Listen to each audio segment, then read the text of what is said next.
Welcome to the Coast to Coast podcast, brought to you by Play Picks and the Lines, coming to you from the West Coast. Josh Lander, joined by my guy Nate Weitzer on the East Coast. We're looking at our favorite video of each and every day here, the player props video. Tough night last night, a little 1-3 happens every now and again, especially when you're dropping big units as we have been. Staying hot is what we'll look to do tonight. Nate does have his great article up on playpicks.com with some best bets and player props in there for you. And do like and subscribe to that page, as we got a couple other game videos up for you today on a pretty nice Thursday night slate. And as always, if you do still need a FanDuel or DraftKings account, head to fdpicks.com or dkpicks.com and find those listings in your area, such as what we've got for tonight's play props. Nate, let's get into it. Yeah, we're sticking with the stars here on a Thursday that has a few teams on a back-to-back, so there's not a ton of props up yet. But we do have a line set for DeMar DeRozan, and it is still too low at 25.5 points. Basically been there all season. He's averaging 28.4 points per game on the road. And in his last four, 28.3 points per game, along with 6.8 rebounds and 7.5 assists, shooting ridiculous splits for a 138 offensive rating. In that span, he does have two revenge games against Toronto and San Antonio in that span, and went for 29, 7, and 7 against Toronto in that last Wednesday meeting. His assists per game rise 1.7 to 6.2 assists per game when Lonzo Ball is out. Usage rate is higher. Points per game are higher without Lonzo. He's going to be facilitating. He's going to be scoring, and he's going to be probably rebounding against a Toronto team that's playing their fourth game in 6 nights and has a back-to-back tomorrow night. So it's a really exhausting stretch. They have not been very good on offense, so there will be rebounds available. If you want to take 36.5 points, rebounds, assists, don't mind that. But, of course, DeMar DeRozan is a scorer first and foremost, the most lethal mid-range scorer in the NBA right now. And the Bulls, with their other guards out, he's playing alongside a rookie and Ayo Dosunmu, who's not going to get much of his own shot. I think the usage rate should remain sky high, and that's why I trust him to get 26 points tonight. Sure. Yeah. 26 points. I'm fine with the points, rebounds, and assists, but I love what DeMar's doing on the road. To what your point at the beginning, scoring more than 28 a game in that situation. Has become a lot of situations on the road where, DeMar in the fourth quarter, it's like, just go get yours to give us this win. I kind of like that 3.5. I said that recently against Toronto, and they've been biting us when we pick against them. But 5 and 7 nights, 3.5 points for a Bulls team that is going to have Zach LaVine tonight as well. So yeah, I feel good about DeMar getting his, and there being a good amount of points for the Bulls tonight, especially on the road. So let's go back to the Booker well, right? The man has not only done it in his last 5 in terms of almost 34 points a game in that time frame. He's been doing it in their last 11 since they won, since the last time that they lost. They've won 11 in a row, and he's just been on fire since then. On the road, he's got a bit better numbers as well, about 28 points a game on the road with a higher usage rate and offensive rating than when he plays at home. And you're looking at Atlanta playing defense at home right now. They're 25th in defensive rating at home on the season. They've had a couple games here and there in their last bit of stretch that, they looked pretty good on defense, but they were playing some pretty stagnant offenses in those time frames as well. And they have been giving up points to teams that have some pretty stagnant offenses as well. So, you're not too worried about Book. Against Atlanta, in his last 7 versus them, he's averaging more than 30 points a game, about 6 boards, or six assists rather, and 5 boards, shooting 50, 42, 90. In his splits there with about a 35% usage rate. So he loves having the ball in his hands and putting it up against Atlanta. 7 games is plenty of a sample size to know that he's pretty ripe for another good game tonight. And this is not the spot that I would start picking against Book. His points is only at 29.5 right now. Gets you about even money on FanDuel. We mentioned in that game video, we do like the over in this one, as both of these teams are shooting lights out. And Phoenix probably, Atlanta probably will be able to at least hang around on offense a bit, especially if Trae Young does play. Even if he doesn't, there's still going to be points to go around. It's not going to affect Booker, obviously, who needs to put up those points for them right now as well. 30 points in a win also gets you plus 190. Even if Trae Young does play, we mentioned we still like that spread for Phoenix and for them to win this game at least outright. So I think 30 points in a win at plus 190 is very good. Take that as well as that even money for him to just get those 30 points. Yeah, I believe he had 29 through 3 quarters against the Nets last time out, and finished with 33. But he could have had a lot more if it was a close game down the stretch. And Atlanta strange enough to say, is a bit more competitive than the Brooklyn Nets right now. I mean, for sure. I mean, the Nets have lost 6 straight. Hawks have won 7 of their last 8.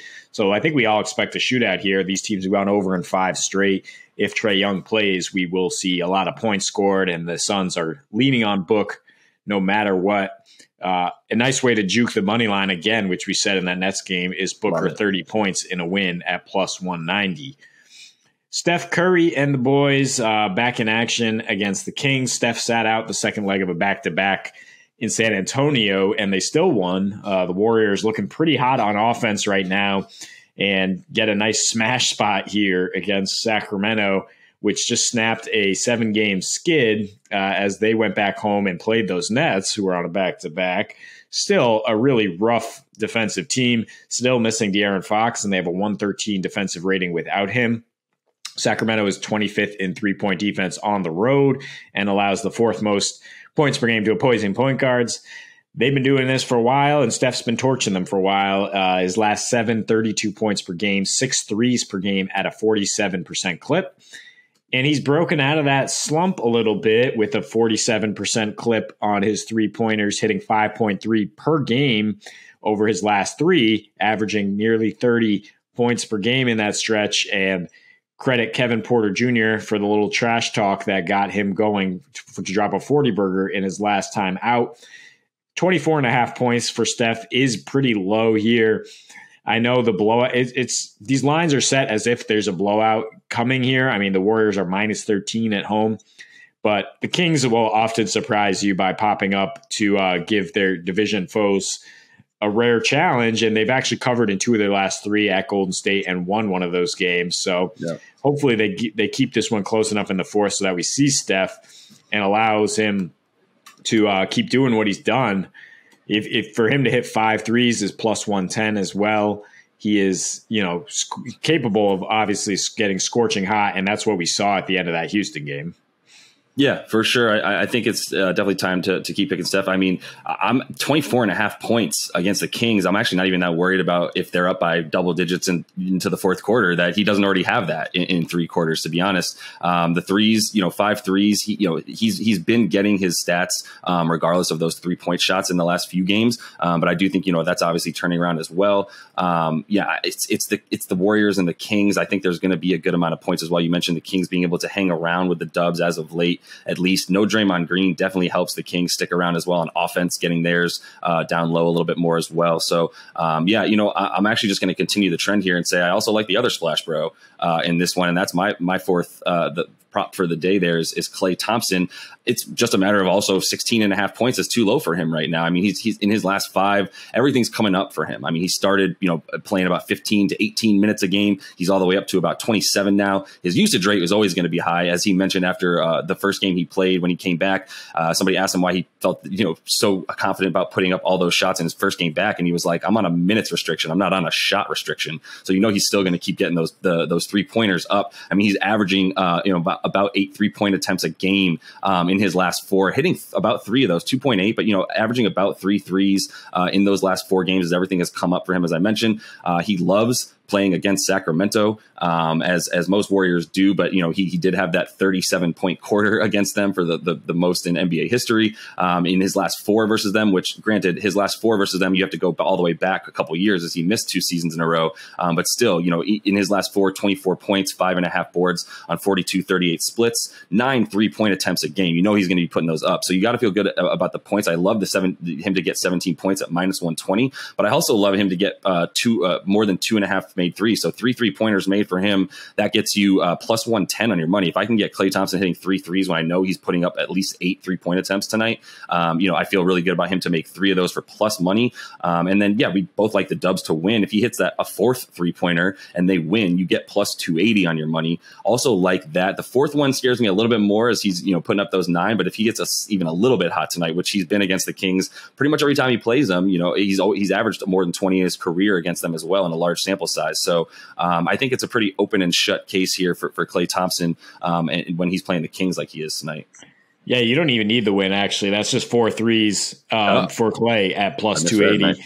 Not that we expect the Warriors to lose this game, but no, I would focus on the threes when it comes to him. I'm sure he can get 17 points, but most of his his field goal attempts are coming beyond the arc right now. He's still, while he dunked on somebody in his first game back, he's not really attacking too much. His job is to get out there, drift, and fire away.